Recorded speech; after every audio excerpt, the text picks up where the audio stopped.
If you're wondering if you should play Season of Discovery in 2025, this is the right video for you. In this video we're going to cover the most important topics that are concerning you, and that is how populated is Season of Discovery, how much content there is in Season of Discovery, and also how balanced are the classes. We're going to focus on the main issues and problems that SOT had before and see if they resolve them. So let's see what's happening.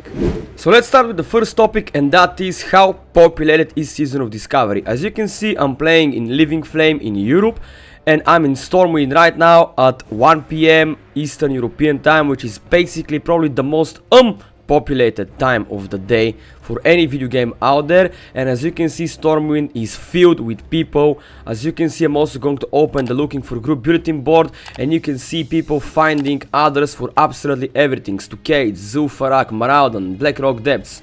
We have Molten Core, we have Onyxia, we have Zul'Gurub, we have almost anything.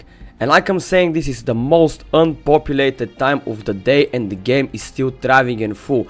If you come in prime hours, you're barely gonna find a place here, and your computer might even explode. That's a joke, obviously, but in all seriousness, as you can see, the game is very active. It has a very healthy community. It is pretty good, especially considering what kind of a rough start Season of Discovery had with Phase 3, Phase 4 and so on, but things recovered in Phase 6 of the game. There's a lot of things that are very good right now, which I'm also going to cover. One of the biggest pluses of Season of Discovery, in my own honest opinion, is the fact that you no longer have to grind any runes, and this is a big deal break for a lot of people. The moment you start a new character, you have this Rune Broker vendor in every starting zone and major city in the game. It doesn't matter what kind of race or class you're going to start to play. You just come to this guy and you can buy all the runes from level 1 for only 1 copper. As you can see over here, you basically just grind a couple of monsters if you don't have an odd character, and just buy everything you can. And you can instantaneously from level 1 use all runes, which makes leveling easy peasy. That's right. If you want to start any character, you can start it quite easily, and you can level up to level 60 and catch up with the others in no time at all, which is a big plus for me, and I think they did an amazing job with this. Now let's speak about something even more interesting, and that is what kind of content we have in Season of Discovery Phase 6 and what you will be able to play right now and in the near future. So, like I said, we're in Phase 6 currently, and with Phase 6, some interesting things came out. As you can see, we have new raids, the Temple of Ankerash and Ruins of Ankerash, with an outdoor 10+ player raid dungeon located in Sirtis. As you know from Ankerash back in the day, it resets 2x weekly. You have these boss available, as you can see over here. I'm not gonna read their names. We have a Temple of Ankerash, which is going to be a 20+ player raid, also in Sirtis, reset 1 weekly. We also have a new raid difficulty system called the Descent into Madness, which is also pretty interesting.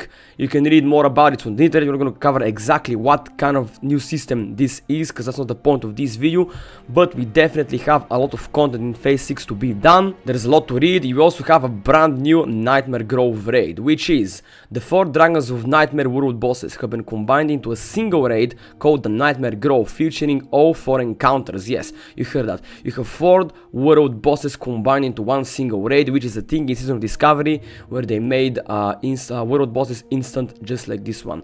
You have a lot of new profession recipes, which makes a lot of sense considering it's been a thing in Season of Discovery to have some very powerful items being made from crafting recipes and so on. We have a new toy vendor, which you don't really care about that much. For the PvP community, just like myself, we have updated and overhauled the rank 14 PvP weapons. Now, after Phase 6, we also have Phase 7 incoming very soon. It's expected to come maybe in February this year, and we're gonna have some very interesting things which people were very hyped about. We have first of all the Naxxramas raid, which is not something new, but after that we're going to have a brand new Scarlet Crusade instance. And not only that, people are very hyped for this Scarlet Crusade raid, but we're finally going to get some Karazhan content, which has been the main high point of SOT since Phase 1, since the beginning.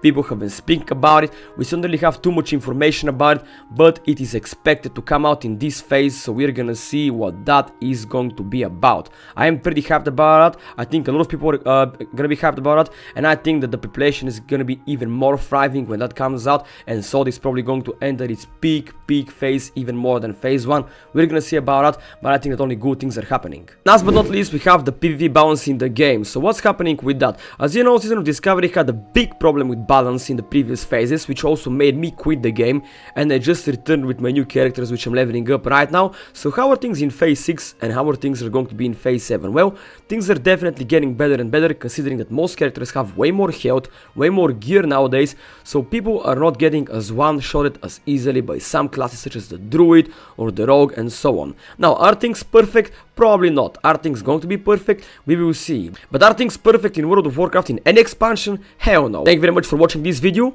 Make sure to subscribe so I can continue making more of these videos, and see you in the next video.